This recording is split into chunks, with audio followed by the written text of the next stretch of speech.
Good morning, YouTube. It's your boy Humble Warrior back at you guys another video. So breaking news: Tua Tagovailoa has decided to return to football. He won't be eligible to be playing until after Week 7, which is the Cardinals game, and he'll be back for the Buffalo Bills game. That's the game he'll be returning to, if I'm not mistaken. Because this Week 4 will be the Titans, Week 5 will be the Patriots, Week 6 will be a bye week, Week 7, yeah. So he'll be back for the Bills game in Buffalo, which would be critical because, if we can split some of these games and we're in position to be fighting. But, so, I don't have mixed feelings about him wanting to return, because I understand that I personally think he has an axe to grind with not only the league itself, but I think he has an axe to grind with, the fan base, the media. Everybody pretty much is telling him to retire and he shouldn't be playing anymore.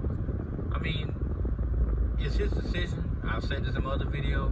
It's his life. If he wants to, continue to play, then we can't stop him. It's his way of living. And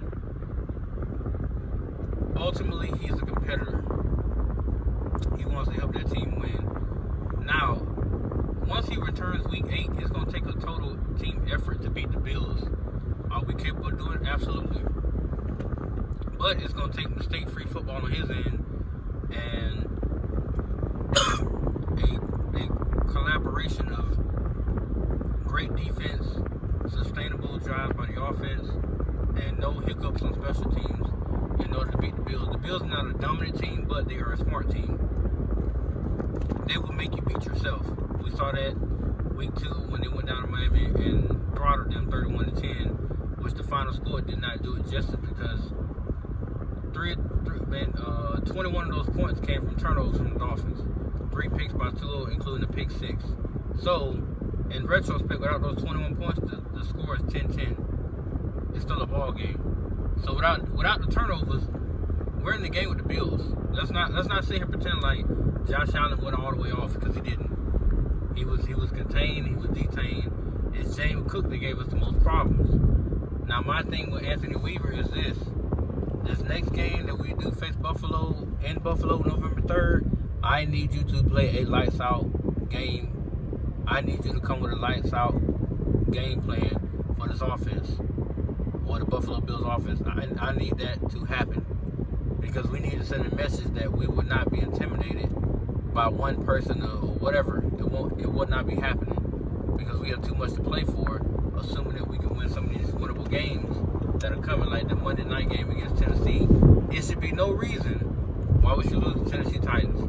I get it, we don't have Tua, but hell, we got enough offensive firepower to put up 30 on them boys. And when I say 30, I don't mean the Tennessee Titans put up 30 on us. No. I'm talking about us putting up 35 on the scoreboard. So, that's what I would like to see. Now, in regards to Tua, I'm happy that he's going to return. I feel like he still can carve out a good career. He just got to stay healthy now. Like, he did it all last season. But now you got to stop putting yourself in dumb situations like you did Week 2. All that trying to be a hero, trying to get an extra yard, leave that to your running backs, your tight ends, your wide receivers. We're not going to, unless you can get an extra yard and slide, we don't need you no longer to drop your damn helmet to do nothing. That should be an automatic no. If Mike McDaniels cared anything about him, that I don't ever want to see you do that again. And I will tell him that. Don't ever do that. My words to him would be, don't ever do that shit again. Because you causing yourself more damage and more time missed than what you need to. If you get nicked and banged up, it's part of football. But for you to lower your helmet to another man's chest and then you go down, come on, man. Like, we was in position to make that a ball game. We had just converted on a 4th down play. So we were probably going to put up a touchdown on the board, be down 31-17, and God knows what would have happened from there, because the defense was playing inspired football the second half. They were actually locking up Buffalo. Their offense could not get out of his own damn way. by playing dumb, throwing picks. Receivers weren't on the same page with Tua at all. You can see that. And then he threw the infamous pick 6. So the offense fucked that game up completely for us. It was led by Tua. He messed it up. He's the head of the snake in this one. But they say he's going to numerous neurologists to make sure that he's good to play or whatever. I think in some ways he's looking the wrong way. I would not go to them to look to see if I'm good to play. I would look to them to go to see if I'm good for the future. Because once you're done playing, there's no telling what type of permanent long-term damage you're actually doing to your head and your brain. I don't want to see him with CTE or Parkinson's disease or something like that, like Brett Favre and others have sustained now in their 60s or 70s. I don't want that for him, because he's a great person, great man. He wears his heart on his sleeve and he goes out there and gives everything he has on that field. That don't mean you, in the long run, once you hang those cleats and the helmet up, that you should go through life, basically being a victim in your own body because of the damage that you have sustained. That's what I don't want for him.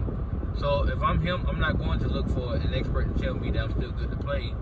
I want to know, am I good once I decide to walk off this field for good? Will I have setbacks, when I get to my 40s, 50s, and 60s? Will that be a problem? If they could tell me no indefinitely, then okay, I'm happy with that. If they say you could face some problems, then I got a decision to make. Do I want to forsake my health for my teammates? Or do I want to say, you know what, this is about me and my life, because if I die on that field, nobody goes with me. As selfish as that just sounded, that's the truth of the matter. Ask Damar Hamlin. He passed away in the field, nobody else joined him. Nobody else but him took their last breath, and then they revived him. Now his teammates rallied around him in terms of the support, the cards, the calls, the messages, Facebook, social media, Instagram, Twitter, all that stuff. But it don't matter, because guess what? You were the one who took your last breath.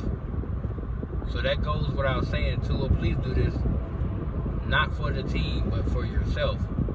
Do this for your long-term endeavor, for the rest of your life. Because you'll only be 26 once. You got a lifetime, man, to look back at being 26. But again, I'm not mad at his decision. I would love to see him finish this year off strong once he does return, get a couple wins, because hopefully once he comes back we'll be 4-2. We have the team to make that record happen. So by the time we see the Bills, we should be 4-2. They'll probably be either 6-1 or 5-2 or some shit like that. But it should be a dogfight in Buffalo for that top spot between Miami and Buffalo. Because I don't believe the Jets can sustain what they have, and then Miami sees them twice to close out the season in I think 2 or 3 weeks apart.